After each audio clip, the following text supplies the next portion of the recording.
Hi bestie, it's your bestie here and this is a soul. Rafiki yangu mzuri, kila neno ambalo unaliona kwenye Biblia, kila ahadi ambayo unaiona kwenye Biblia, basi ujue nyuma yake ina responsibility to be done. Yaani huwezi ukaclaim kitu kwa Mungu kama huja fulfill responsibility.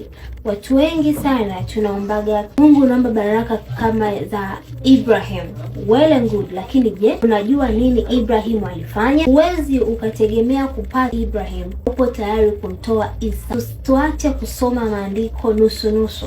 Tutakuwa kama mti uliopandwa kando kando ya mto, utazaa matunda. Lakini je, unajua hilo andiko Mungu pale juu kwenye Zaburi 1? Je, haukai kibarazani kwa wenye mizaa? Je, moyo wako umempa Mungu? Njia zetu ni kila kitu ambacho Mungu ametupa kama baraka. Basi kuna kitu cha kufanya. Unataka kufanikiwa kama Yusufu? Tuko tayari kumkataa mke wa Potifa? Tuko tayari kukataa